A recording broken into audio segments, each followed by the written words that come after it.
Pentecostal que não faz barulho. Está com defeito de fabricação, não é? Vamos orar? Senhor, nós te exaltamos, nós te glorificamos. E nós entendemos que dentro de alguns minutos, e mais uma vez, esta linda igreja ficará pequena para o tamanho da glória que o Senhor vai mandar do alto dos céus. Os que vieram tristes começarão a saltar de alegria. Os que vieram se arrastando não voltam para casa se arrastando. Hoje voltarão voando nas asas de um novo tempo. E antes que eu comece a revelar os seus oráculos, cerque esta igreja com a sua presença. E num raio de 5 quilômetros, onde houver um demônio alojado, eu dou a esses demônios 5 segundos para sumirem daqui de Goiânia, de Campinas, porque se não sumirem, serão queimados pelo poder da sua glória que aqui será derramada. Rasgue os céus sobre nós esta madrugada. Manda anjos de fogo descerem aqui.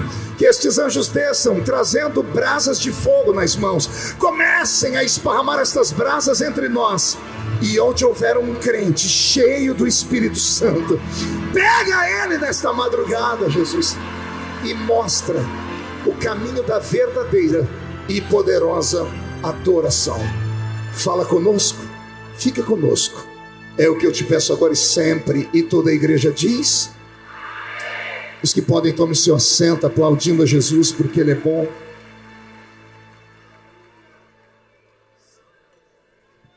Porque Ele é maravilhoso. Cadê aquele grito de glória a Deus da igreja? Beto, mude a música. Eu prego desde criança. Eu tinha 9 anos de idade quando li a Bíblia inteira de capa a capa a primeira vez. Eu era coroinha na igreja católica. E eu li a Bíblia Ave Maria. E me apaixonei pela Bíblia. Tinha nascido no dia 12 de outubro, no dia das crianças, e no dia da padroeira do Brasil, de família extremamente católica. Então minha mãe enxergou em mim um possível sacerdote. Na mente dela eu seria um padre. E aprova Jesus me transformar em um pastor. Com 13 anos de idade eu me converti à fé evangélica. E desde então comecei a pregar, porque na Assembleia de Deus você sabe falar, o microfone está na sua mão. Graças a Deus por isso. Então eu prego desde muito cedo. Inclusive ontem eu estava pregando em um outro lugar, e chegou um irmão perto de mim, ele tinha acho que 78 anos, e ele falou para mim: pastor, eu te escuto desde pequenininho. Eu falei: desculpa, qual é a sua idade? Ele falou: 78. Eu falei: o senhor tem certeza que sou eu que o senhor escuta? Ele falou: o senhor não é o Feliciano Amaral? Eu falei: não, Feliciano Amaral cantou na Arca de Noé para acalmar os animaizinhos. Eu sou o pastor Marco Feliciano.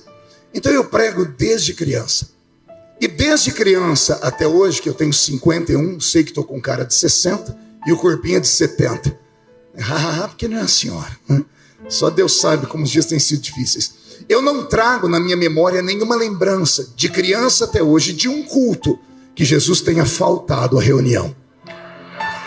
Meia dúzia entendeu, vou tentar melhorar. Eu quis dizer que desde criança até hoje, eu não me lembro de um culto que Jesus tenha sequer chegado atrasado a uma reunião. Ele sempre chega quando o primeiro crente chega. Só vai embora quando o último crente vai embora. Isso quando ele não encontra esses loucos que amam emendar o culto numa vigília. Aí ele fica com os vigileiros até o sol raiar. Tudo isso porque ele deixou na sua palavra uma promessa. Ele disse: esta é a minha igreja, e as portas do inferno não prevalecerão contra ela. Quem pertence a esta igreja poderosa? Eu também. Pregando desde criança, eu tenho experiência com todo tipo de culto. Imagine um culto, eu já preguei nele. Culto na rua, culto na praça, culto numa igreja pequena, culto numa igreja gigante, culto para 2 pessoas, culto para 500 mil pessoas no mesmo espaço físico. Já preguei em todos esses lugares. Já preguei em culto de senhoras, culto de adolescentes, culto de jovens, culto de crianças. Já preguei até em velório, culto de ensino, convenção. São 30 anos pregando. Eu tenho experiências com culto. E o que eu vou falar aqui agora é forte. Nenhum dos cultos que eu já preguei se compara a um culto de vigília. Nenhum. Pergunte por quê. Só falo se todo mundo perguntar. Porque vigília não é culto para crente normal. Os normais estão em casa uma hora dessa assistindo Corujão. Só vem para vigília quem cansou de ver coruja. Esses que vieram querem ver a pombinha do Espírito Santo voar sobre essa igreja. Então, existem coisas que eu prego em vigília que eu nunca pregarei num culto normal, porque as pessoas não estão preparadas para ouvir. Mas como eu estou pregando só para anormais, eu peço que você aperte o cinto, porque nós vamos decolar a partir de agora. O texto que eu li é o texto áureo do movimento pentecostal mundial. Não é uma primícia da Assembleia de Deus. É uma primícia de todo o movimento pentecostal mundial. A Assembleia de Deus é a que mais aproveita essa bênção, porque nós somos pentecostais até o tutano dos nossos ossos. E mais, não nos envergonhamos do Evangelho de Cristo, porque ele é o poder de Deus para a salvação de todo aquele que nele crê. A questão é, se nós aceitamos o Pentecoste pleno ou apenas uma nuance do Pentecoste. Tanto que no século 21 já existem separações do movimento evangélico. Alguns nos chamam de pentecostais, existem os neopentecostais, existem os carismáticos, e aí partimos para outra banda, que são os reformados, que são etc. e tal. Mas o movimento pentecostal genuíno, ele é um movimento pleno. Aquele que aceita o Pentecoste não pode aceitar só parte deles. Precisa aceitar o Pentecoste completo, como ele é. E como é o Pentecoste completo? Está no texto que eu li para vocês. Atos capítulo 2 pode ser chamado de o ponto de start, de início do nascimento da igreja, como nós a conhecemos hoje. Estavam ali reunidos alguns homens e mulheres em plena oração, todos aguardando o cumprimento de uma promessa. Até que foram visitados. Foram visitados por quem? Foram visitados por um ser sobrenatural. Foram visitados por um ser sobrenatural e invisível, que mesmo sendo sobrenatural e invisível, era perceptível a sua presença. E como foi que sentiram a presença dele? Aqueles que estavam orando não estavam orando há uma hora, não estavam orando há um dia, estavam orando há 10 dias ininterruptos. Esse culto de Atos 2 não começou com quase 120, começou com 500, porque após Jesus ressuscitar, ele apareceu para 500 testemunhas. Ele não apareceu apenas para dizer, pessoal, ressuscitei, estou aqui. Não, ele apareceu e marcou um ponto de encontro com eles, que é em Atos capítulo 1. De onde é que Jesus agrupou aquela multidão que está em Atos capítulo 1, no solapé da montanha? Quando ele aparece a eles agora de maneira transcendental, ressuscitado, com cicatrizes nas mãos e nos pés e um corpo completamente transformado. Ele se eleva do chão, se despede deles, uma nuvem o oculta, e os 2 anjos que vieram lá na tumba para avisarem as mulheres que ele havia ressuscitado, vieram para escoltá-lo ao céu. Os 2 anjos estão escoltando Jesus, até que um anjo resolve olhar por cima da asa e olha aqui para baixo, e tem ali cerca de 500 pessoas assim. Se os anjos não voltam ali, aquelas pessoas teriam morrido daquela forma, porque eles estavam diante de uma visão que transcendia tudo que eles já haviam pensado. Eles estavam tomados de pavor, de terror. Então os anjos descem, tocam nos ombros deles e chamam a atenção dos homens e mulheres que ali estão, dizendo, varões galileus, por que estão olhando para o alto? Este mesmo Jesus que dentre vós foi assunto ao céu, do jeito que ele foi, qualquer dia desses, ele vai voltar. Quebrado o transe, essas 500 testemunhas subiram para Jerusalém, porque em Lucas 24, 49, Jesus havia dito para eles, ficai até que do alto sejais revestidos de poder. Então 500 testemunhas subiram para Jerusalém, e aqui começam os problemas. Jesus não disse quanto tempo ele levaria para voltar. Ele não disse quanto tempo levaria para enviar o outro Consolador. Essas 500 pessoas deixaram casa, deixaram trabalho, deixaram sua vida e se trancaram em um cenáculo. Cenáculo não é igreja, não é sinagoga, é uma sala grande de uma casa. Possivelmente um crente muito rico agrupou aqueles irmãos em sua casa. Como o endereço era Jerusalém, ele os levou para sua casa. E 500 homens e mulheres começaram um período de oração ali. Não se sabe o que eles oraram. Um poeta que escreveu um hino da harpa cristã, muito assembleiano, diz que os fiéis oravam unidos no cenáculo ao Senhor, quando foi do céu descido o real Consolador. E o poeta diz que os crentes gritavam: manda, Senhor, manda sobre nós o seu poder. É inferência, não está escrito, mas que eles ficaram em oração, ficaram. Começaram em 500, terminaram em quase 120. Ou seja, 380 deles e alguns mais não conseguiram aguardar, não tiveram talvez a paciência, tiveram outros afazeres, a prioridade deles não era aquela. Mas os que ficaram incessantemente oraram até o céu rachar em duas partes. E aqui acontece algo que precisa ser estudado à luz da teologia. O mundo, desde a criação, nunca ficou vazio da presença divina. A presença divina para nós é completa dentro da Trindade. De Malaquias até Mateus, nós temos um período de 5 dispensações bíblicas. Dispensação da inocência, consciência, governo humano, era patriarcal e lei. Nessas 5 dispensações, Deus Pai era figura plena. Deus caminhava pela terra. Seus nomes são conhecidos na Bíblia: Jeová Jiré, Jeová Rafá, Jeová Sabaô, Jeová Chamá, Jeová Sidiqueno. Vários foram os nomes que os homens deram a ele. Era ele quem comandava.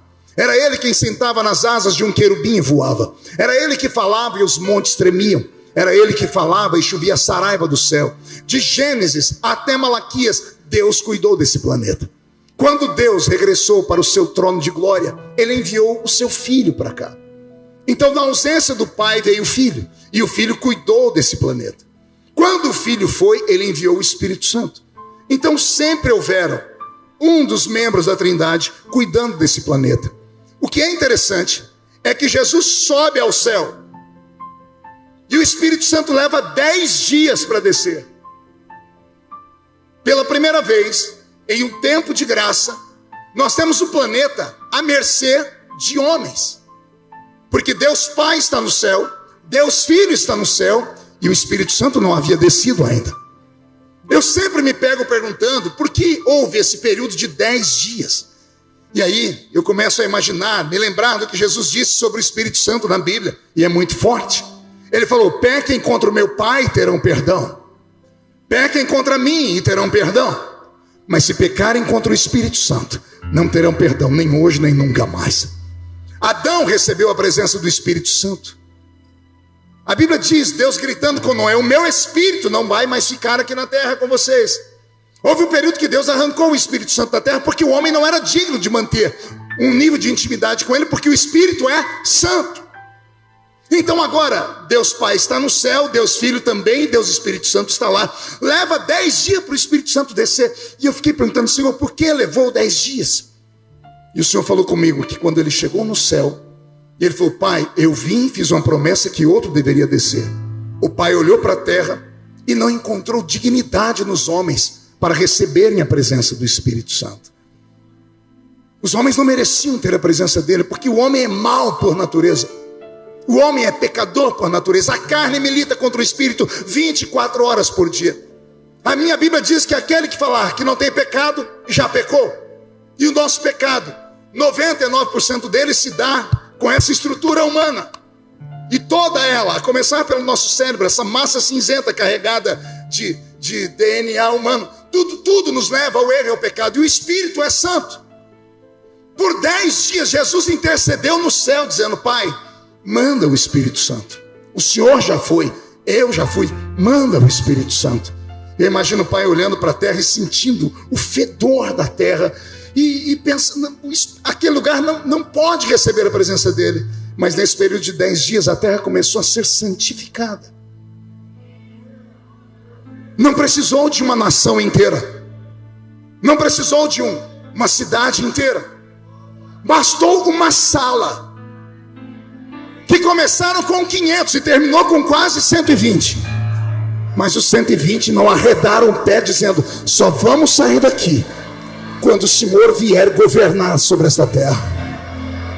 Depois de 10 dias em oração, Deus não teve outra opção a não ser enviar o Espírito Santo. E o Espírito Santo veio para esta terra há 2000 anos atrás, de mala e cuia. Ele veio trazendo do céu tudo aquilo que o Senhor tinha preparado para nós como igreja. O Espírito Santo não apenas convence o homem do pecado, da justiça e do juízo. O Espírito Santo, ele trouxe adereços para a igreja. Ele trouxe adornos para a igreja. Quem conhece o Velho Testamento deve se lembrar do capítulo 24 e 25 do Gênesis, quando Abraão pede para que o seu mordomo Mor, Eliezer, vá buscar uma noiva para se casar com seu filho Isaque. E a Bíblia Sagrada diz que Eliezer saiu em busca de uma noiva para Isaque. E quando ele chegou e encontrou a garota, foi à casa dela, alguém gritou para a moça: irás tu com este varão? E ela disse: sim, eu irei. E nós temos a linda história de Abraão, Isaque, Rebeca e Eliezer. Essa história do Velho Testamento vai se cumprir no Novo. Abraão representa Deus Pai, Eliezer representa Deus Espírito Santo, Isaque representa Jesus e Rebeca representa essa linda igreja. A Bíblia vai dizer para nós, o versículo 53, do capítulo 24, se não me falha a memória do Gênesis, que Eliezer, quando foi buscar Rebeca, ele levou presentes para ela. E os presentes eram vestidos, joias de prata e joias de ouro. Diga comigo: vestidos, joias de prata e joias de ouro. Ele encontrou a Rebeca, e mesmo sendo ela uma virgem, mesmo sendo ela uma moça muito agradável, mesmo sendo ela uma moça esperada, ela não pôde se encontrar com Isaque da maneira como ela estava. Foi necessário que Eliezer desse ela roupas novas. E não bastava ela estar com roupas novas, foi necessário que Eliezer desse a ela joias de prata. A prata fala da pureza. E foi necessário que ele desse para ela joias de ouro. Joias de ouro falam de realeza. Esses 3 presentes foram entregues à igreja, lá em Atos dos Apóstolos capítulo 2. O Espírito Santo não veio apenas para trazer uma nova filosofia de vida para este planeta. Ele veio preparar um povo. E esse povo jamais será um povo comum. E ao preparar este povo, ele tem esses 3 pensamentos: trocar as vestes desse povo, dar a esse povo joias de prata e dar a esse povo joias de ouro. O que seriam as joias de prata? Gálatas capítulo 5, 9 frutos do Espírito Santo. O que seriam as joias de ouro? 1 Coríntios capítulo 12, 9 dons do Espírito Santo. Prata fala de pureza, caráter. O caráter do homem é moldado pelos frutos do Espírito Santo, e todos nós conhecemos eles. Já as joias de ouro, que falam de realeza, que transcendem, falam dos dons do Espírito Santo. E Paulo, escrevendo ao Coríntios, fala que existem 9 dons do Espírito Santo. Não é à toa que existem 9 frutos e 9 dons. Poderia oscilar em número, poderia ser 8 frutos ou 10 frutos, e a mesma coisa acontecer com os dons, mas frutos do Espírito e dons do Espírito estão no mesmo nível. Por isso, esses presentes estão entregues à igreja. E a igreja precisa se santificar. Ela veste uma veste que a terra não pode compreender.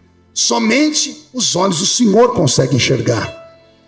Havia em Atos dos Apóstolos capítulo 2, homens e mulheres que pagaram um preço para receber. E esses homens e mulheres receberam naquele dia não apenas a visitação do Espírito Santo, eles receberam dons do Espírito Santo. Um deles é o dom de variedade de línguas, porque está escrito ali no texto que eu li, que as pessoas os ouviam falar das grandezas de Deus no seu próprio idioma. Eles receberam a princípio um sinal, que eram línguas, que nós chamamos língua de anjos. Mas na sequência, essas línguas foram metamorfoseadas em dons.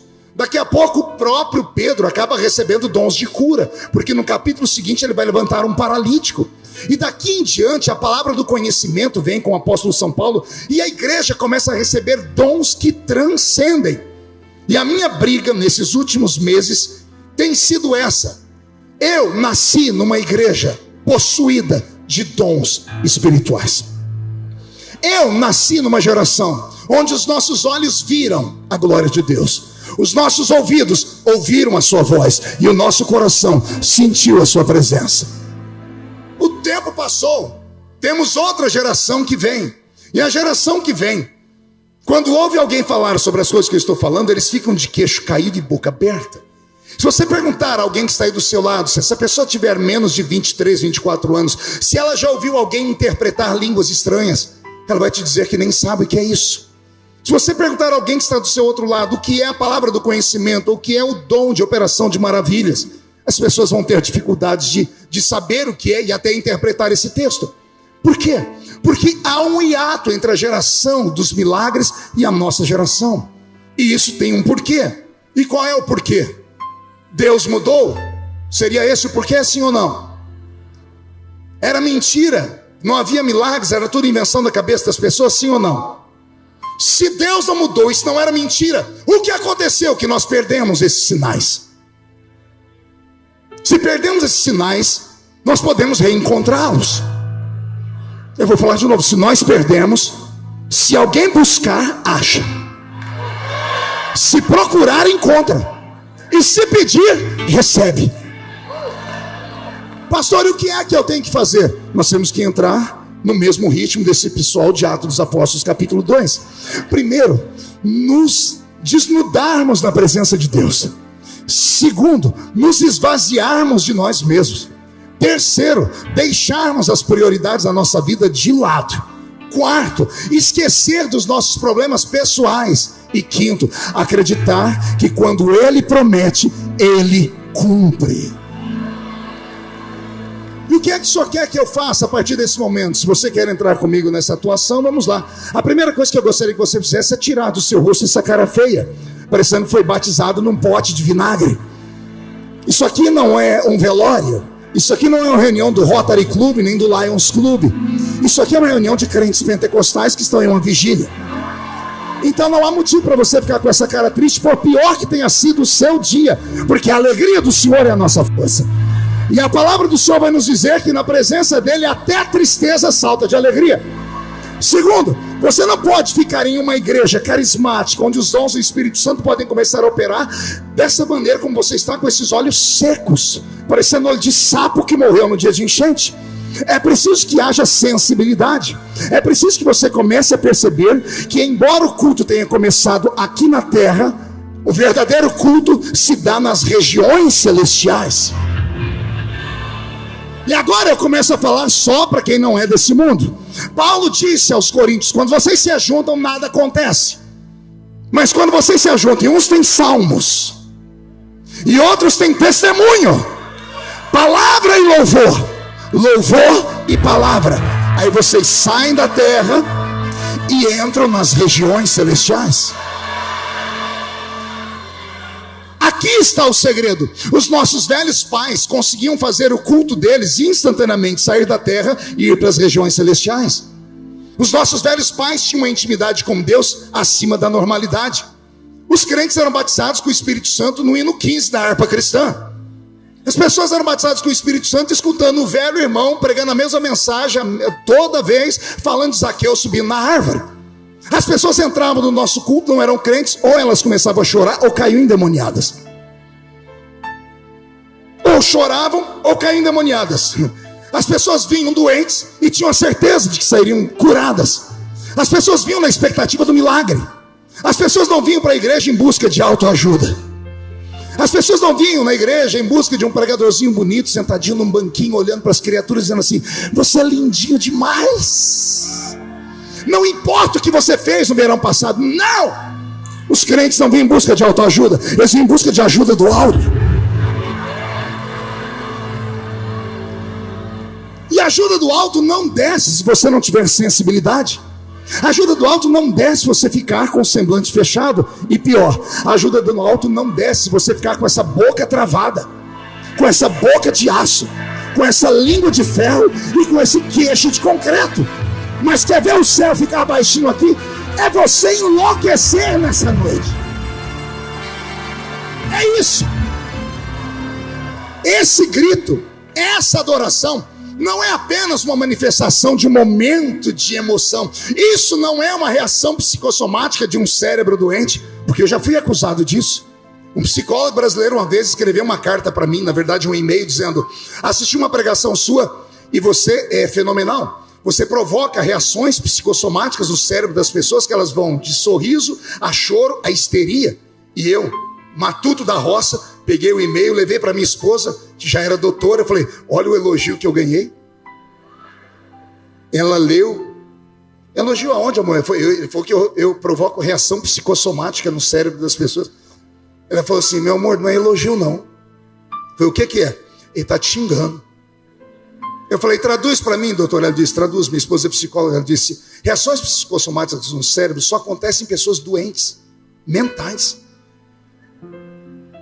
Ele está dizendo que você provoca nas pessoas a esquizofrenia. Aí eu estava saindo chorando, eu sou curioso, voltei, meu amor, qual a característica de esquizofrênico? O que o esquizofrênico tem que o normal não tem? Ele diz, todo esquizofrênico, meu amor, vê o que ninguém vê.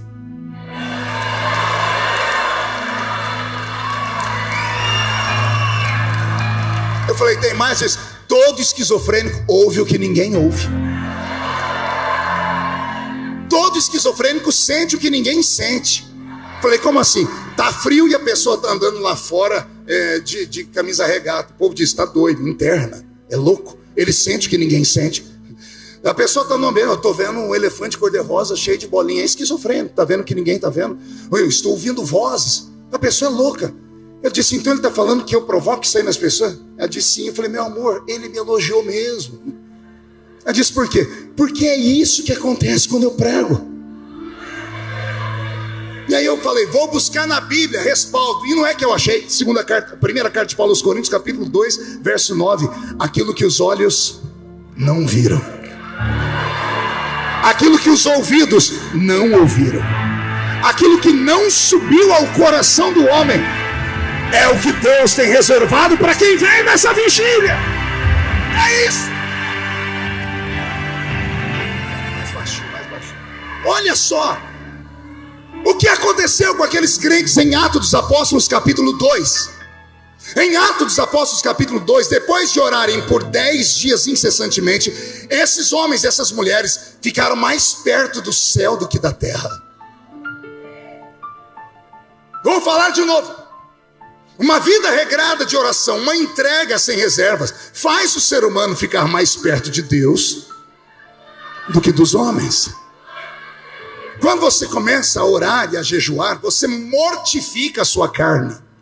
Ao mortificar a sua carne, o seu espírito se agiganta.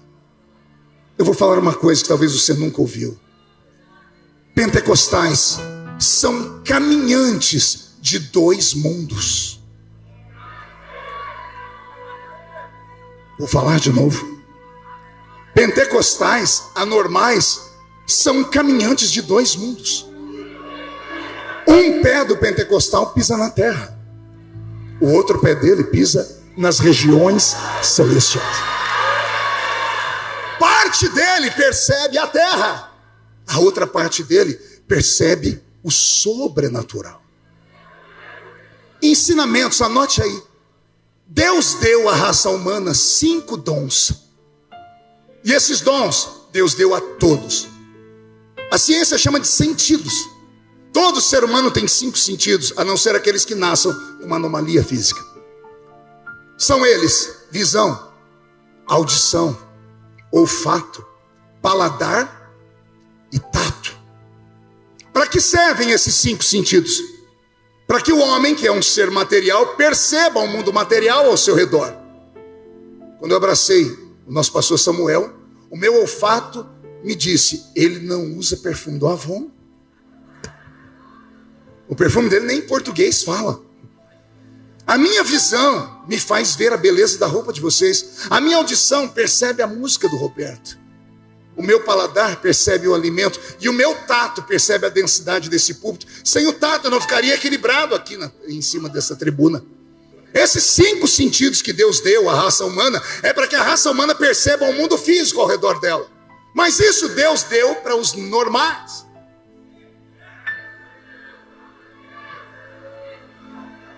Para os anormais, Deus deu um sentido a mais.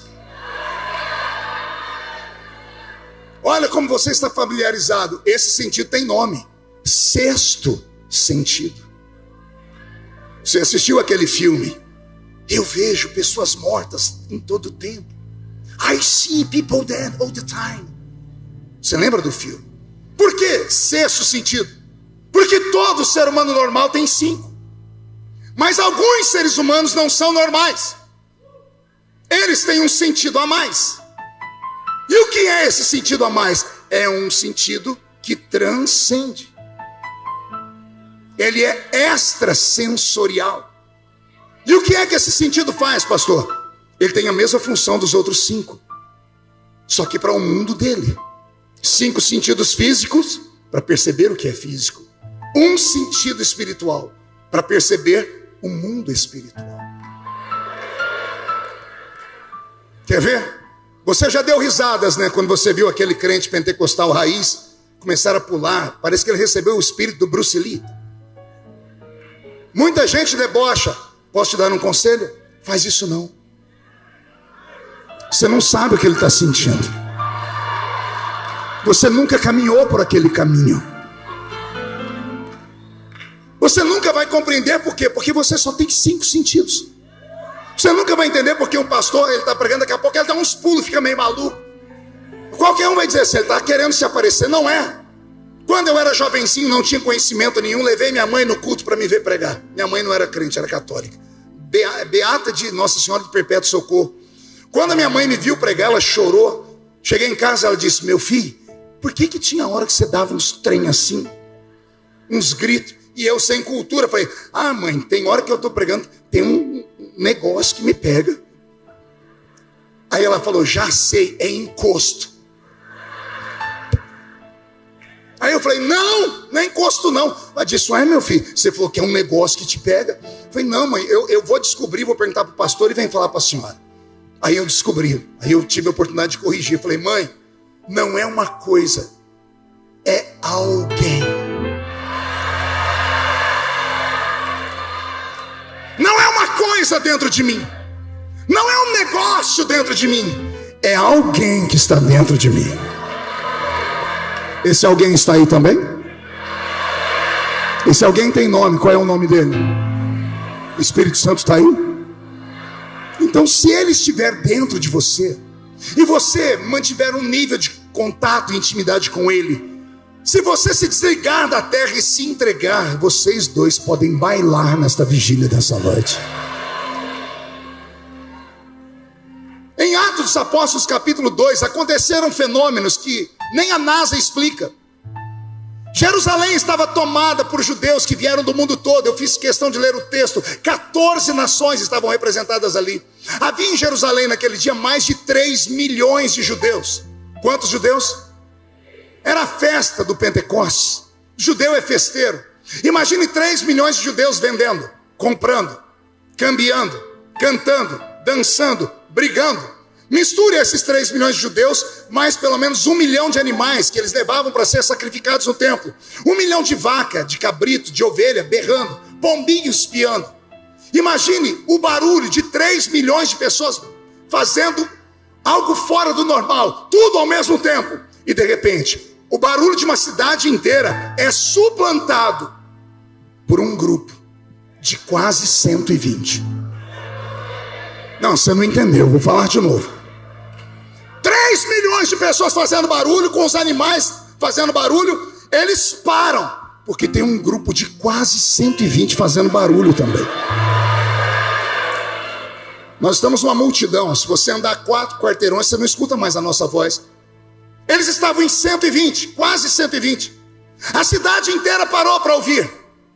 Por isso eu nunca vou ter vergonha de ser um assembleiano pentecostal. Culto sem barulho para mim está faltando alguma coisa. É claro que eu respeito aqueles que pensam o contrário, mas para mim, que sou assembleiano criado no meio do mato, lá na Vila Tatu, o culto que não tem barulho, falta alguma coisa. Por quê, pastor? Porque o nosso barulho não é um barulho normal. Os nossos gritos não ficam aqui nessa atmosfera. Porque quando nós gritamos, gritamos glórias a quem? Não ouvi. Você sabia que o som que sai da sua boca, ele busca o alvo dele?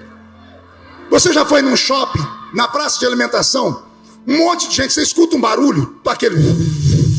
De repente alguém grita o seu nome. Você para na hora e olha, porque o som procurou o alvo. Todo som procura o alvo. Tem gente que já está entendendo. Quando a gente diz glória a Deus, esse glória a Deus, ele faz assim, ó. Ele atravessa o céu atmosférico, onde estão as nuvens, os pássaros e os aviões. Ele atravessa o céu cósmico, onde estão as estrelas, as nebulosas, as galáxias. Ele entra no terceiro céu, onde Deus habita. Atravessa o átrio, o lugar santo, e vai no santo dos santos, onde Deus está. O louvor é transformado em perfume, porque Apocalipse diz que Deus não escuta o louvor, ele sente o perfume. Ah, você não entendeu? Eu vou falar de novo. Apocalipse diz que Deus sente o cheiro da oração dos santos. Deus não escuta, ele sente o cheiro. O que está saindo daqui atravessa o universo e vai diante de Deus. E quando Deus é adorado com poder, ele derrama poder de volta. Os crentes de antigamente vão se lembrar disso aqui. Convertido da Assembleia de Deus, sentei num culto, do meu lado tinha um menino que não parava de falar um negócio. No fim do culto eu perguntei para ele se a mãe dele tinha uma floricultura. Ele falou, por quê? Eu falei, você ficou falando samambaia. Que samambaia é essa? Ele disse, não, é língua de anjo. E deu aquele sorriso que só tinha 2 dentes, o zagueiro e o atacante. E eu falei, língua de anjo? O que é isso? Eu falo língua de anjo. Eu falei, você não fala nem o português direito. Ele falou, português eu não falo, mas língua de anjo eu falo. Eu falei, você fala por quê? Ele abriu a Bíblia em Atos dos Apóstolos, capítulo 2.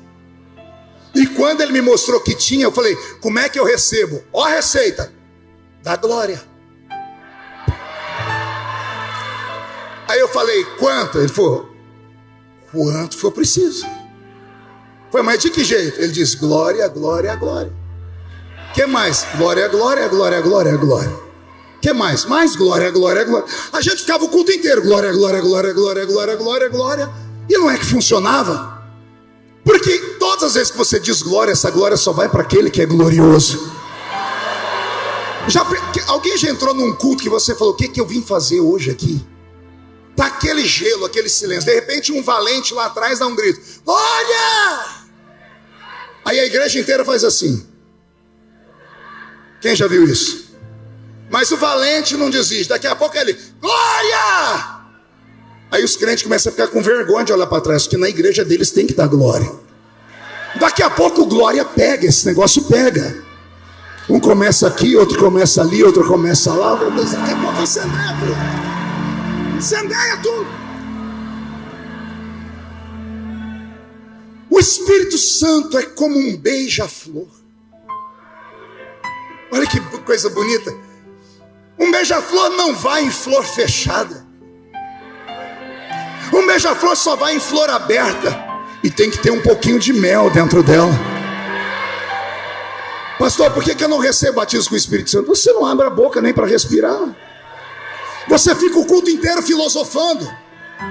Põe a mão no queixo e fica, to be or not to be, that's the question. Alguns anotam tudo que o pastor fala para chegar em casa e vasculhar o Google, pegar a enciclopédia Barça, para 15 dias depois ele voltar. Irmão, aquela pregação era de verdade, viu? O intelectual levou 15 dias para entender. O crente da roça entendeu na hora. As revelações do Evangelho não são científicas. Elas são sensitivas. E o que é que o senhor quer nessa noite, pastor? Eu quero provocar você. Porque desde criança Deus me deu um dom. Eu vejo pessoas que já fumegaram e pararam de fumegar. E eu vejo muitas luzes apagadas aqui. Eu vejo pessoas que tem uma fumacinha saindo da brasinha que ainda existe, mas ainda tem uma brasinha. E o Senhor me fala que você já foi uma fogueira. O que aconteceu? Sujou suas vestes, perdeu os frutos do Espírito e perdeu os dons do Espírito Santo. E o que restou? Essa carcaça que está aí do seu lado. Esse crente viciado em igreja, é tão viciado que nenhuma presta para ele, vai de uma por uma até procurar outra. Daqui a pouco é perigoso ele abrir uma igreja para ele, porque no Brasil é mais fácil abrir igreja do que abrir boteco. E nunca vai encontrar, porque o problema não está na estrutura, o problema está dentro de você. O problema é que quem já pisou no Santo dos Santos, em outro lugar não consegue viver. Aí você é assembleiano, você é pentecostal, já falou em línguas e está nesse culto, sem falar. Aí se pudéssemos ter aqui um psicólogo de um pastor, um gabinete pastoral para você contar a sua história. Eu perdi. Tem 8 meses que eu não falo em línguas, tem 25 anos que eu não falo em línguas. O diabo me roubou. Eita, diabo forte, hein? O diabo é capaz de roubar aquilo que Deus te dá e não se arrepende? Porque a minha Bíblia diz que Deus dá dons sem arrepender. Ah, pastor, mas eu fracassei. Quem te disse que os dons e o batismo com o Espírito Santo é para forte? Se fosse para forte, não era um revestimento. Ah, vou falar de novo. O forte não precisa ser revestido. Basta estar vestido com essa camisa e ele encara o frio. Só precisa do paletó quem é fraco. O batismo com o Espírito Santo não é para quem sobe o monte, desce o monte, agarra o diabo pelo chifre e esfrega a cara dele do chão, não. O batismo com o Espírito Santo é para quem oscila. É para quem levanta, cai, levanta, cai. Por que eu preciso do batismo com o Espírito Santo? Porque quando ele vem sobre você e você ora em línguas, você não fala a homens. Capítulo 14 de Paulo aos Coríntios. Olha o que Paulo está dizendo. Quem fala em outras línguas não fala a homens, senão a Deus. Pergunte a mim, por quê, pastor? Não adianta você falar suas fraquezas para os homens, que eles nunca vão entender. Não adianta você falar dos seus traumas para os homens, eles nunca vão entender. Mas quando você ora em línguas, Paulo diz que quem ora em línguas, ora bem. Olha que coisa linda. Primeira carta de São Paulo aos Coríntios, capítulo 14, verso 14. Quem ora em línguas, ora bem. A sua mente fica sem fruto, mas o seu espírito ora bem. Porque em mistérios a pessoa fala com Deus. Pastor, o que é que eu falo? É mistério. Se eu soubesse, não era mistério. Pastor, mas eu não entendo. Paulo previu isso. A mente fica sem fruto, mas o espírito ora bem. Por que os nossos pais aguentaram o tranco até hoje? Você está lá na igreja, está lá o velho presbítero com aquela barriguinha saliente, né, a curvinha da prosperidade. Está lá aqueles irmãozinhos antigos. Ele senta assim, escuta, está lá falando assim, tá. Falando aquela língua, não para. Passa 10, 20, 30, 50 anos, eles permanecem com a chama acesa. O diabo criou um corpo de bombeiros do inferno. E ele fica apagando a chama do Espírito. Mas não de crente de vigília. A minha proposta nessa noite é que quando essa vigília terminar, o diabo vai ser obrigado a se mudar de Goiânia. Não, estou falando sério. Você vai chegar na rua da sua casa depois dessa vigília, por favor, escute o maluco aqui. Chegue na rua da sua casa e antes de ir para sua casa, na esquina já dá um grito: cheguei! Pastor, mas não vai ter ninguém na rua uma hora dessa. Tem os demônios. Você vai chegar em casa lá pelo início da 4ª vigília da noite, entre 3 e 6 da manhã, o pior período. Os demônios estão impregnados em tudo quanto é lugar. Eles dominam o seu bairro, eles dominam a sua casa, têm dominado os seus filhos, têm dominado o seu trabalho. Quando você chegar hoje, você vai chegar sensitivo. Esta vigília está te treinando, o Senhor vai despertar, Ele vai ativar o modo profético da sua vida. Quando você pisar na rua da sua casa, pode gritar e mandar embora. Vai saindo daqui, Zé Pilintra, Zé Pilantra, Chucaveira, Tranca-Rua, Preto Velho, Nega Velha, obra de feitiçaria. Creia. Chegou na porta de casa, abre a porta, não entra não. Olha para o relógio, diz 5 segundos para sair tudo que não presta daí para cá. E não se assuste se você ver panela cair no chão, janela bater, cachorro latir. Porque os nossos pais viam tudo isso. Porque quando você começa a entrar no mundo espiritual, você começa a perceber o mal e o bem. E você não precisa ter medo, porque o diabo tem poder, mas aquele que está dentro de você tem todo o poder. E com todo respeito aos crentes ricos, importantes, sábios aqui de Goiânia, que estão aqui nos assistindo ou que estão vendo pela internet, o diabo não respeita aquilo que homens respeitam em você. Homens respeitam você por causa da sua formatura, porque você fala em 3 idiomas, porque você é rico, porque você tem um carro importado. Homens respeitam, demônios não te respeitam por isso. Demônio está se lixando se você fala inglês, espanhol, português, aramaico. Demônio está se lixando se você mora aqui ou acolá. Demônios só têm medo e respeitam canelas de fogo.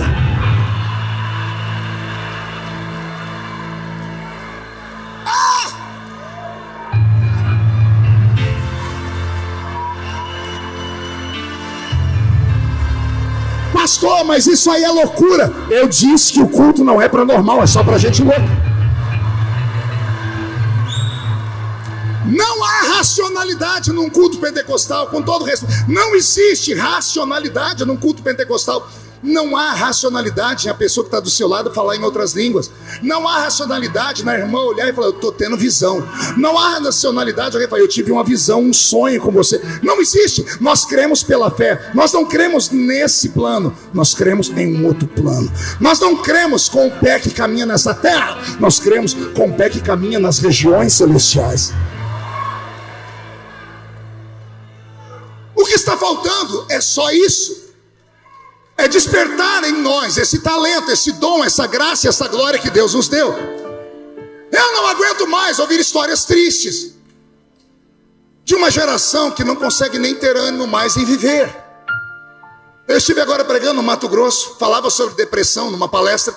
O pastor presidente da convenção se levantou e disse, só aqui na cidade nós temos mais de 250 adolescentes mutilados. Adolescentes cristãos da Assembleia de Deus se mutilando. O que está acontecendo com essa geração? Aí vem alguém e fala, chama de geração Nutella, o povo fica tudo bravo. Nossos filhos não conhecem a autoridade que têm. Eu fui em cultos onde o pastor Oswaldo pregava, e eu vi Jesus batizar com o Espírito Santo 1 milhão de pessoas. Eu cresci numa geração de pregadores de Goiânia, que a gente viajava centenas de quilômetros para ouvi-los. Goiânia foi celeiro de avivamento para o mundo. Goiânia trouxe avivamento na música para o mundo. Vocês não são normais.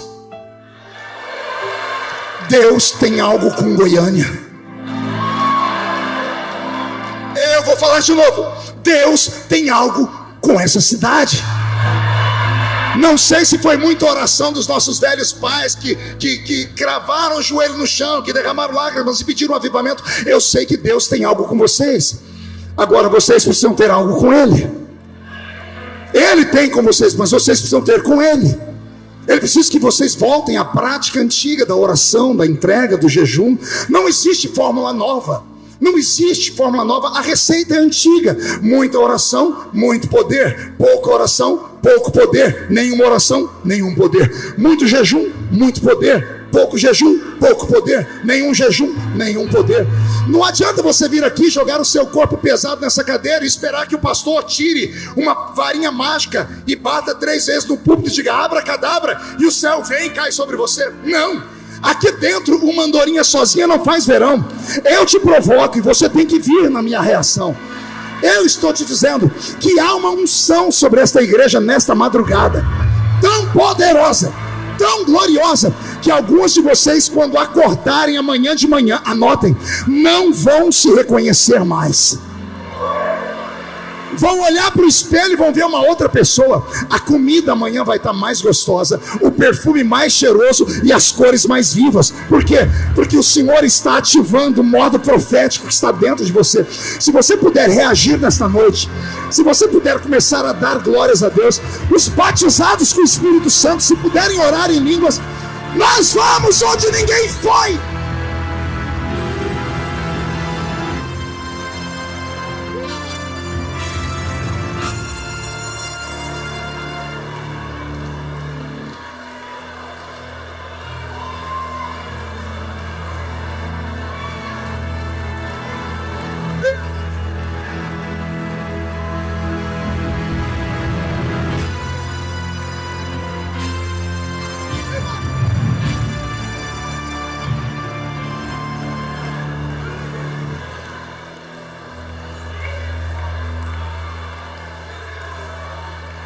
O fenômeno de Atos dos Apóstolos capítulo 2 foi tão fora do normal que os crentes não conseguiram ficar dentro do cenáculo. Eles ficaram espaçosos. Estavam orando quietinhos. Quando o Espírito Santo veio, eles ficaram espaçosos e abriram a porta do cenáculo e começaram a andar por ali, orar em línguas e profetizar. O barulho atraiu Jerusalém. Os primeiros que chegaram olharam para eles e disseram assim: isso é hora para estarem bêbados. Estão cheios de mosto, bêbados. Eu só conheço um bêbado de duas formas: chegar perto da criatura e sentir o cheiro da maldita manguaça na boca da criatura, ou ver um ser humano normal fazer coisas anormais. Característica de um bêbado: ele não tem controle sobre o seu corpo. Ele até tenta, mas não consegue. Viram os meus irmãos bêbados lá, e alguém foi gritar: estão bêbados. Aí o mais covarde dos discípulos, que negou Jesus diante de uma vendedora de púrpura, saltou no meio da multidão. Ele, Pedro, que negou Jesus diante de uma vendedora, pulou no meio de uma multidão e disse: aqui não tem ninguém bêbado. E Pedro, que era iletrado, não sabia ler nem escrever, tomado pela palavra do conhecimento, abriu a boca e pregou um sermão com erudição, recitando Joel. O que está acontecendo aqui é o que foi predito pelo profeta Joel, que disse: e há de ser que nos últimos dias, diz o Senhor, derramarei do meu espírito sobre toda a carne. Vossos filhos e vossas filhas profetizarão, vossos jovens terão visões, vossos velhos sonharão sonhos. Naqueles dias, diz o Senhor, derramarei do meu espírito sobre quem está perto e sobre quem está longe, sobre os servos e sobre as servas, e a terra se encherá da presença de Deus. Se você ler capítulo 4 de Atos, você vai ver alguém falar assim: esse homem não é iletrado. Como é que ele prega desse jeito? Pior não é pregar daquele jeito, pior era entrar no templo, onde ele entrava todos os anos por causa da festa. E ele entra pela mesma porta, a porta chamada Formosa, e está lá o mesmo menino pedindo esmola há mais de 30 anos, porque o paralítico tinha mais de 40 anos de idade. Pedro costumava entrar ali toda a festa de Pentecoste. Aquele paralítico estava ali há 30 anos. E Pedro sempre ou dava uma esmola ou dizia: Yahvé te abençoe. Nesse dia, Pedro parou na frente do homem e disse: eu não tenho prata, eu não tenho ouro, mas o que eu tenho, isso eu te dou. Em nome de Jesus Cristo Nazareno, levanta aí. E o paralítico? Não. É aí que está. Nunca tinha prestado atenção nisso. Pedro olhou para o paralítico: Jarbas, você vai ser o paralítico, tira tudo que você está na sua mão, vai lá, paralítico, tudo tortinho. Não, paralítico é sentado. Quer ser curado antes da hora? O paralítico pediu uma esmola, Pedro não tinha. Pedro falou assim: ei, olha para nós, eu não tenho prata nem ouro, mas o que eu tenho eu te dou. Em nome de Jesus Cristo Nazareno, levanta e anda. E o paralítico ficou sentado. Era para acabar o ministério de Pedro ali, mas Pedro não estava normal. Tinha alguém dentro dele. A Bíblia diz: e Pedro, tomando pela mão direita, o colocou em pé. E o paralítico entrou no templo saltando, glorificando. Obrigado. Essa história de pular na igreja não nasceu com nós não, nasceu por conta do Pentecoste. Está o paralítico entrando na igreja pulando. O que foi que aconteceu com Pedro? É o que Deus quer que aconteça com você hoje. Garoto, garota, menino, menina, irmão, irmã, me escute. Eu tive a graça e a oportunidade de me converter numa igreja viva, no meio do mato. Meus pregadores não sabiam ler nem escrever, mas quando começavam a orar, se o céu não descesse, eles arrastavam a igreja lá para o céu. Eu vi milagres na minha infância. Eu ouvi profecias violentas. E aí alguém pergunta: como é que o senhor está firme até hoje? Porque tudo comigo vai para o Jornal Nacional. Ah, porque não é você, bocó. Você passa uma lutinha, um vento, você já quer desanimar. Tudo comigo vai para o Jornal Nacional. Aí sempre me perguntam, pastor, como é que o senhor aguenta? Eu digo, simples, 2 coisas. Primeiro, meus pés estão fincados em uma rocha. Segundo, eu sou assembleiano queimado no fogo do Pentecoste. Eu oro em línguas todos os dias. Eu oro em línguas dirigindo meu carro. Eu oro em línguas tomando banho. Às vezes eu estou lá naquele inferno da câmara, quando está tudo pesado, eu vou para o meu cantinho e fico com a minha boca só mexendo. O que o senhor está falando, pastor? Não sei. Eu sei que eu estou sendo edificado. Porque a Bíblia diz que quem fala em línguas edifica a si mesmo. Quem fala em línguas não fala a homens, fala direto a Deus. Como eu vivo sempre no meio de violência, de luta, de problema, eu sempre vivo em consagração. Um dia eu estou passando os corredores da comissão e eu já estou terminando. Nos corredores das comissões, um pastor me viu e falou, pastor Marcos, você pode entrar aqui? Eu falei, posso. Cheguei lá, tinha um grupo de deputados da bancada evangélica, e tinha lá desembargadores, alguns juízes, e um deles falou assim, olha, o senhor pode fazer uma oração por eles? Eu falei, posso. Pedi para fazer um círculo, peguei na mão de todo mundo e comecei a orar. Só que eu estava num momento de luta muito grande, e como eu estava em jejum naquele dia, eu comecei a orar e esqueci que estava na câmara. E eu encarnei um assembleiano que sobe um monte. Não sei se em Goiânia tem. Quando eu dei por mim, eu estava batendo o pé no chão, orando, falando. Quando eu dei por mim, quando eu abri o olho, tinha uns 4 assim, ó. Eu falei, Jesus, não deixa cair aqui não, aqui não. Até que de repente me deram uma cutucada aqui, Samuel. Eu falei, ai. Quando eu abri o olho, um deputado evangélico fez assim para mim, menos. Eu, desculpa. Aí eu fui sair, ele disse, não, espera que eu quero conversar com você. Ele me levou para um canto e falou, Marco, há tempos que eu queria falar com você sobre isso. Até quando você vai ser esse crente menino? Eu falei, desculpa. Até quando você vai fazer essa palhaçada que você fez aqui? Eu falei, que palhaçada? Você ficou batendo o pé no chão, gritando alto. Eu falei, irmão, eu sou assembleiano.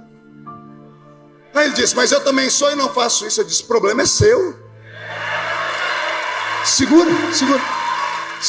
Ele falou assim, mas olha onde você está agora. Eu falei, como é que você acha que eu cheguei aqui? Não entendeu não? Quer que eu desenhe? Você acha que eu sou deputado porque eu sou bonitinha? Eu tenho espelho na minha casa. As pessoas que me mandaram para lá são pessoas que me assistem pregando o evangelho. Há 30 anos, pessoas que foram batizadas com o Espírito Santo me ouvindo pregar, pessoas que se levantaram através da pregação. Eu só cheguei lá por causa dessas loucuras. E eu nunca vou deixar essas loucuras saírem de mim. Eu estou mais comedido, é claro que o tempo passa, você vai amadurecendo, mas eu não vou deixar o meu amadurecimento me apodrecer. E talvez o que esteja faltando para você seja isso. Você ficou tão importante aqui em Goiânia, você ficou tão rico, você ficou tão querido, você ficou tão descolado, você ficou tão para frente que deixou Jesus para trás. Você ficou tão moderno que acabou ficando mundano. Ficou vendo lixo de internet, comeu tanto que está até em dúvida se você fala em línguas mesmo ou se isso é uma reação psicossomática do seu cérebro. Enquanto você fica aí querendo saber se é sim ou não, o irmãozinho do teu lado que só tem 2 dentes está aí, ó, falando de línguas e adorando. Jesus não vem buscar uma igreja letárgica. Jesus não vem buscar uma igreja fria nem morta. Jesus vem buscar uma igreja com as características da igreja de Atos dos Apóstolos, capítulo 2. Estavam todos reunidos no mesmo lugar, quando de repente veio do céu um som como de um vento veemente e forte, que encheu a casa onde estavam assentados, e foram vistos por eles línguas repartidas como que de fogo, as quais pousaram sobre cada um deles, e todos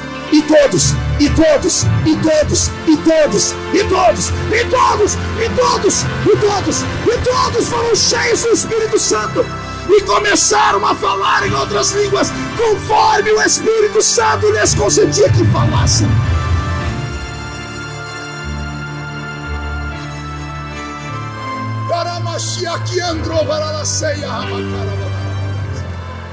Para o final desta vigília, eu deixo para vocês esse pequeno conselho desse veterano do Evangelho. A oração de Davi, no pior momento da vida dele, o velho rei sensitivo, adorador, dançarino, disse assim a Deus: tira de mim o reino, tira de mim a fama, tira de mim a riqueza, mas não retires de mim,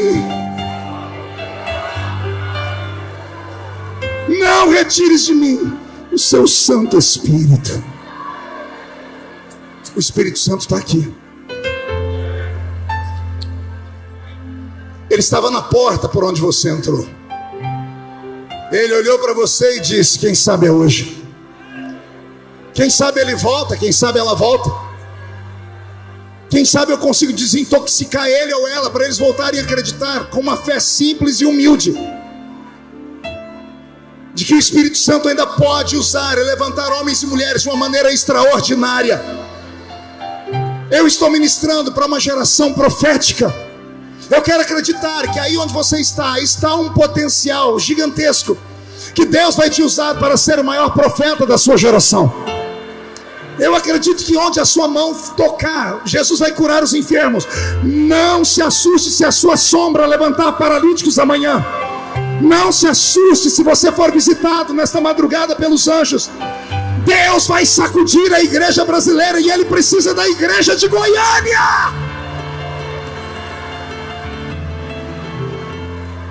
Ele precisa da igreja de Goiânia. De pé comigo.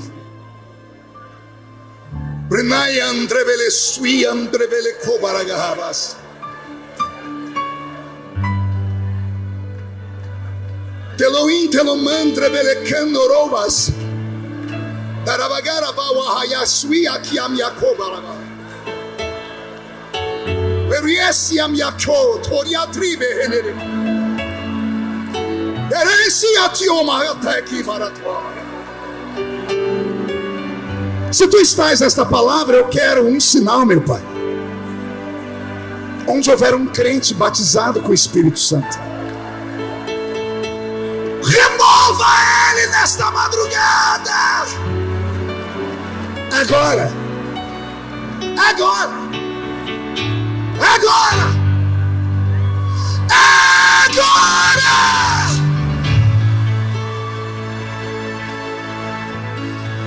E a soma que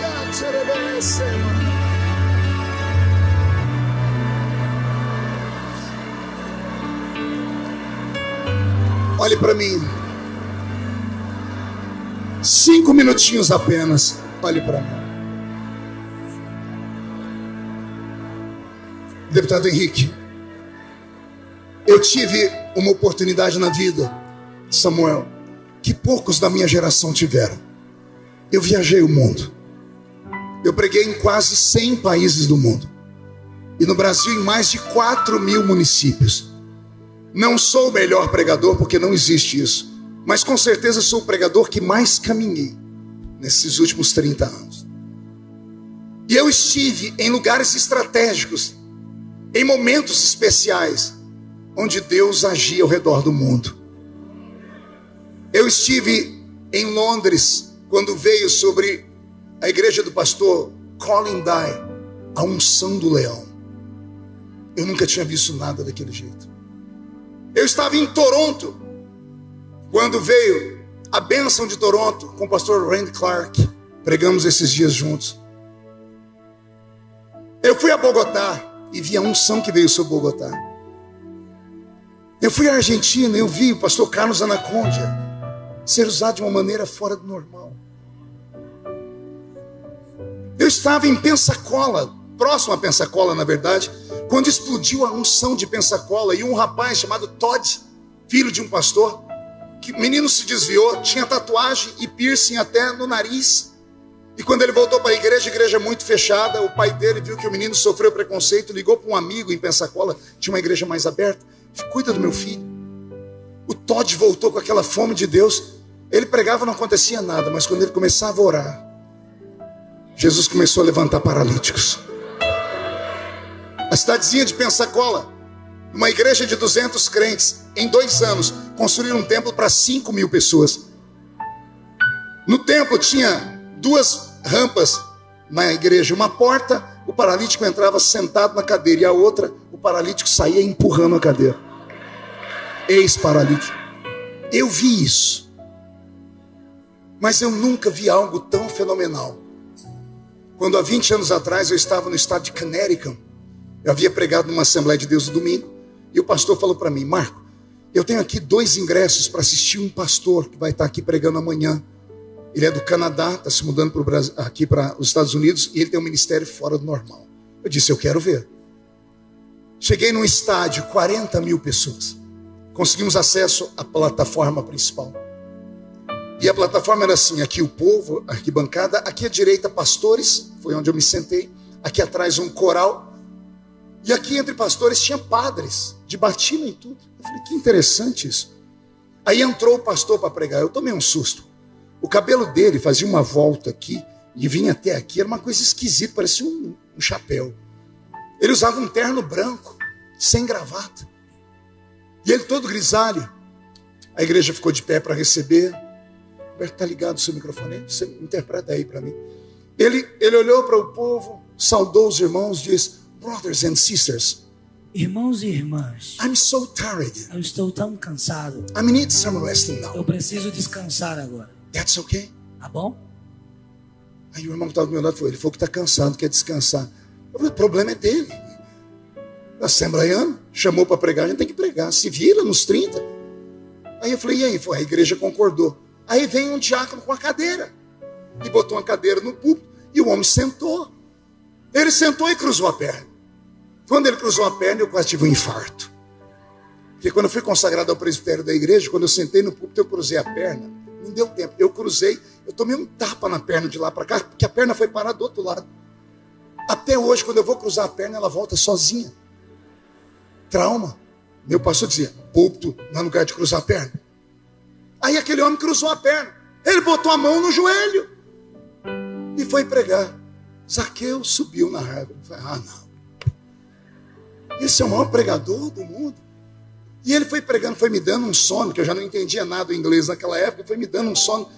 Daqui a pouco eu despertei, porque ele parou de falar, fez um silêncio, eu abri o olho, olhei para ele. Ele estava assim sentado, ele fez assim: uau! E ele tremeu inteiro. Eu lembrei da minha mãe falando para mim: passa a morte que eu estou forte. Não tinha um negócio assim, quando a gente tremia, a mãe da gente: passa a morte que eu estou forte.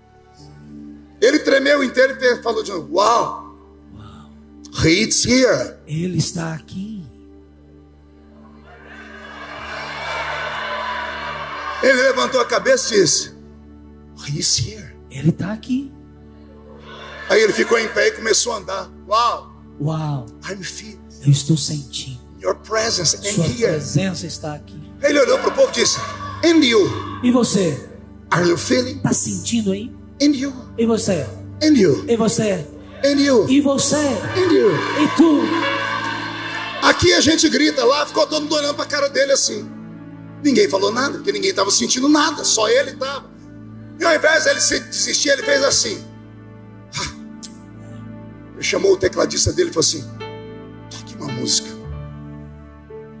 Ele botou uma mão aqui e a outra ele fez assim. Ele fechou o olho, sorriu e começou a dançar uma valsa.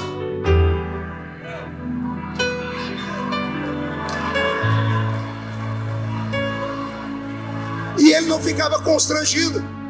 De repente, a atmosfera do ginásio mudou. O meu corpo foi se arrepiando. O ginásio foi ficando em pé. Começou as pessoas a chorarem. Veio algo sobre nós. Uma presença, algo tão fora do normal, que eu comecei a chorar sem saber porque eu estava chorando. Aí ele parou nessa posição, César. Ele olhou para a gente, os obreiros aqui. Uma mão ele estendeu para o coral e a outra para o povo. E ele disse assim: Holy Ghost, Espírito Santo, touch toque the people as pessoas. now. Agora. Now. Agora. Holy Spirit, Espírito Santo, touch. toque. Touch. Agora. Now. Agora. Eu nunca tinha visto aquilo, Samuel. Parecia o Apocalipse. As pessoas começaram a cair. Mas não foi um, nem dois. Foi 40 mil pessoas no chão. E aquilo veio como uma onda. Eu fui vendo as pessoas caindo. Eu queria sair correndo, minha perna não obedecia. Quando foi chegando a gente, começou a cair pastor, padre. Quando eu dei por mim, eu estava no chão. Quando eu me vi no chão, eu me desesperei. Eu tentei ficar em pé, caí no chão de novo. Se rir, vai tomar um cascudo. Eu botei a mão e falei, sai de mim.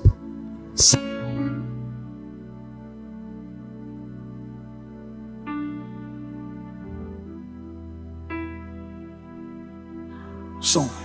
Porque eu aprendi que crente não caía.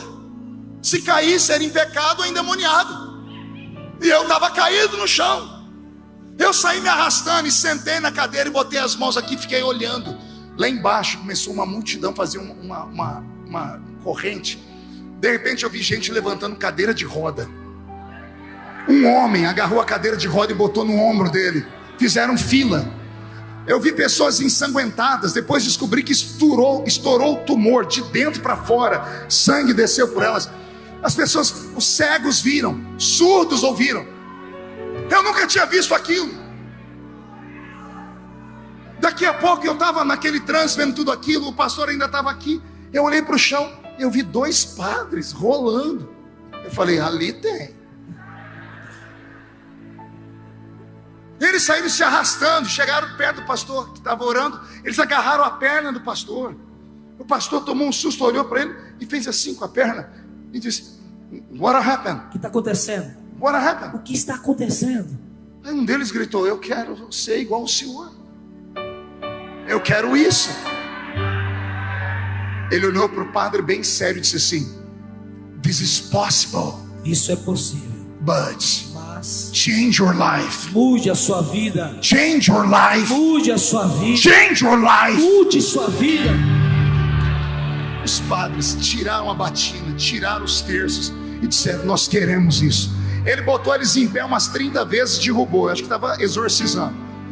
Depois de umas 30 vezes ele olhou para os dois e disse, agora vocês estão prontos. Eles prontos para quê? Estende a mão para o povo. Eles estendiam a mão, o povo caía. Eles olhavam para a mão. Eles não acreditavam. Eles estendiam a mão e o povo caía. Eles olhavam para a mão e perguntaram para ele, o que é isso? E o pastor disse, this is my friend. Este é o meu amigo, The Holy Spirit. o Espírito Santo.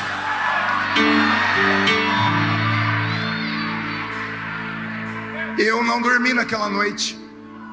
Não consegui dormir. Eu nunca tinha visto nada daquilo. De manhãzinho o pastor percebeu a minha inquietação. Ele abriu a porta do quarto e jogou um livro em cima da cama. Lê aí. Eu disse, que é isso? É o livro do homem que pregou aí ontem. Era um livro em português. Bom dia, Espírito Santo. Good morning, Holy Spirit. Eu comi aquele livro naquela manhã. Eu não almocei nem tomei café. Passei a tarde lendo.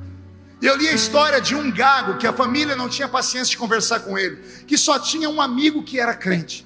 O amigo levou ele para um culto onde uma mulher ia pregar, a senhorita Catherine Kuhlman. E no culto em que ela pregou às 6 da manhã, ele disse que ela entrou dançando da mesma forma. E ela chorava muito, até que ela agarrou o microfone e olhou para a plateia e disse, não firam o meu amigo. Não entristeçam o Espírito Santo. Não machuquem o meu amigo, porque ele está aqui. E ele começou a ver pessoas serem curadas ao redor dele. Ele disse que voltou para casa naquele dia em silêncio. Ele entrou no quarto dele, ele dormia no quarto com um irmão no segundo andar de uma beliche. Ele disse que ele acordou de manhã, sentou na beliche, ao invés de pular da beliche, ele lembrou da pregadora. E ele disse, eu quero ser amigo dele também. E ele falou gaguejando, good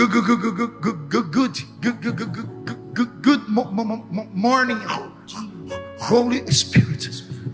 Bom dia, Espírito Santo. E saltou. Ele disse que quando ele pulou da beliche, ele ficou 8 horas caído. Ele não conseguia se levantar. 8 horas depois, quando ele conseguiu ficar em pé e saiu do quarto, passou perto da mãe dele. A mãe dele foi arremessada. Ela foi jogada. Ela caiu como que em uma luva, uma pluma. E ela disse, o que é isso? Ele disse: é o meu novo amigo. Só que agora ele não gaguejava mais. Eu encerro aqui. Desculpa ser enfadonho. Existe um rio das revelações do Espírito de Deus.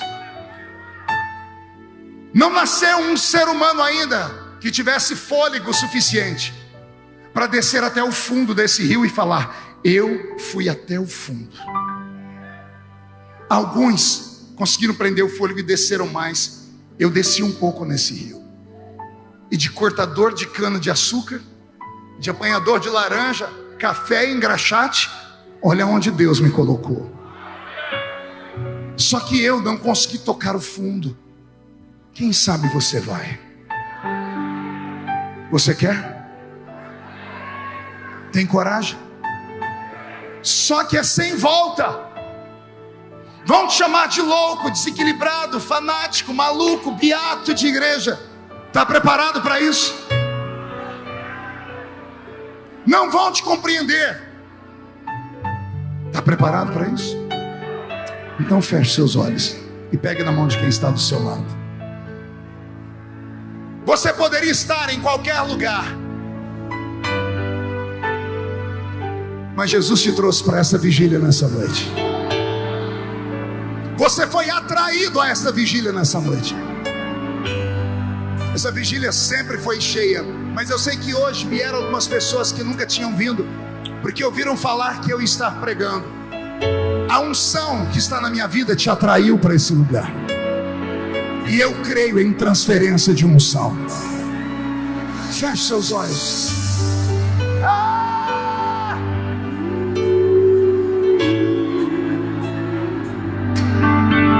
Vigília é culto de crente doido. Encontre uma pessoa, olhe para ela cara a cara, não toque nela ainda, só olhe. Diga para ela: você me dá licença? O Senhor vai te usar agora.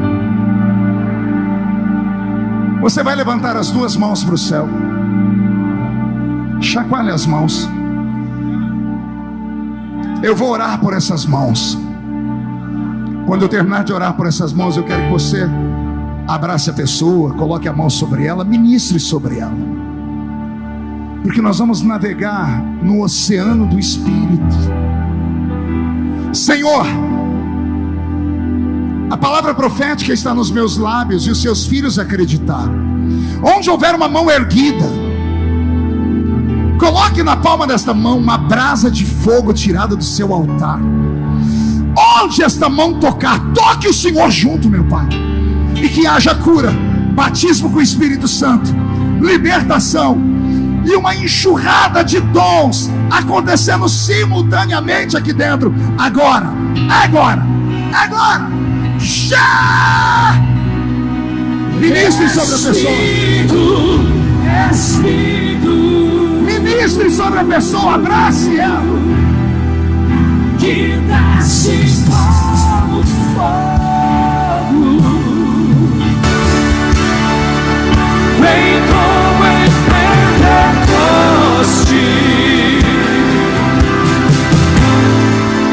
e enche-me de novo. Vai, crente, pega! Dará mais lindo.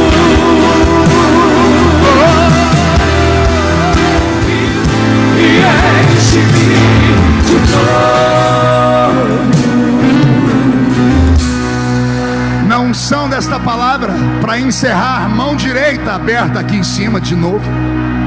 Agora diga comigo, em nome de Jesus: todos os demônios que roubaram a minha fé, esfriaram a minha fé, roubaram os dons, a santidade, eu ordeno, venha para a palma da minha mão. Você crê nisso? Então segure esses demônios na sua mão. Eu vou contar até 3, você joga no chão e pisa em cima. Vai se cumprir Lucas 10:19. Eu vos dei poder para pisar sobre serpentes e escorpiões. 1, você nunca mais será o mesmo. 1,5, sua família sentirá orgulho de você de novo. 2, quem viver verá, para ver o que Deus fará na sua vida antes do Natal. 2,5, esta vigília ainda vai dar o que falar. 2,75, Goiânia voltará a ser conhecida como a capital do avivamento do Brasil. 3, já estamos